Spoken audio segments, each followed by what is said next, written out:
Well, good morning, everyone, and welcome to the On the Go post show here at 3 News from behind the scenes of the Go Morning Show. And the big news that you are waking up to this morning is that the president announced overnight that President Trump himself, he has tested positive for COVID-19, as well as his wife, First Lady Melania Trump, as well as his close advisor, close counselor, Hope Hicks.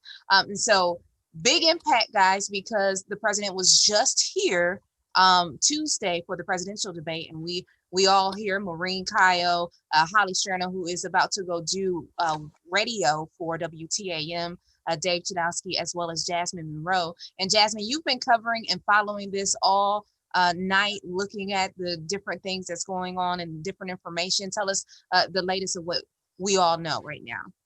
Well, I know on everyone's mind is, are they okay? And, fingers crossed that they are asymptomatic and they are okay. Right now, they put on their Twitter page that they're just quarantining right now inside of the White House. Now that's both for the president and the first lady. So we learned this last night around 1 a.m. and the president actually tweeted this information out. He didn't give quite that much information, just saying that him and the first lady, they will be quarantining inside. And this is all stemming from Hope, and Hope Hicks is his right-hand man or woman is what people say. And she goes everywhere with him. She was here with him when he was in Cleveland. She was there with him on the rally. And then they posted, NBC News broke the story of the amount of people who will have to quarantine. And that's just with the Trump administration, going back to how much we had to do in order to be on the grounds of the Samson Pavilion. Even myself, I thought to myself, like, wow, why do we have to get tested and we're standing outside of the Samson Pavilion? But it was just to know exactly where to go and to check to see who touches what and who stands where and who's around who.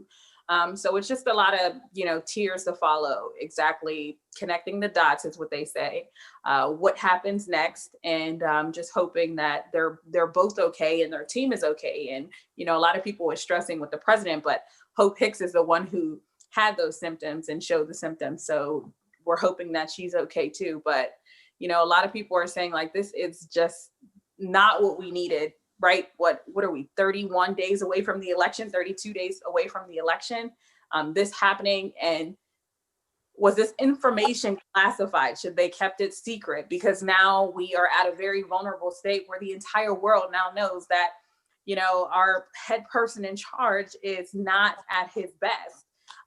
But, we did learn that he is still okay enough to make the calls and make the rules and what happens next. So that's all the information we know right now. I'm sure when you turn on NBC News or CNN or Fox News, whatever you're watching to get your news right after our show and information, just to see exactly what happens next and how much more information is going to come out and who's affected.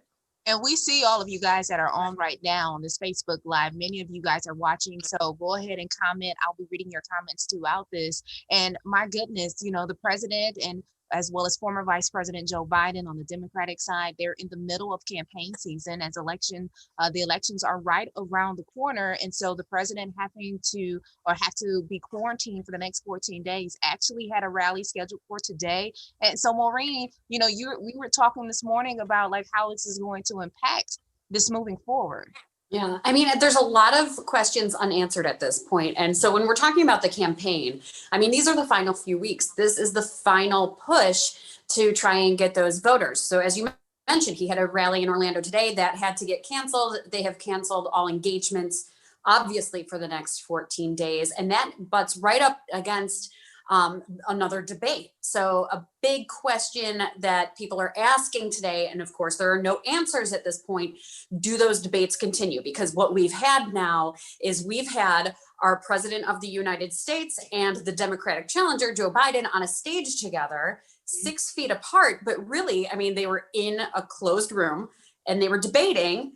They were not wearing masks when they were debating. So now you have possibly a compromised president and a compromised presidential candidate. So that's a big risk when you take a look at our, who's going to be leading our country. And we're so close to the election. It's all of the what ifs that they're going to be looking at.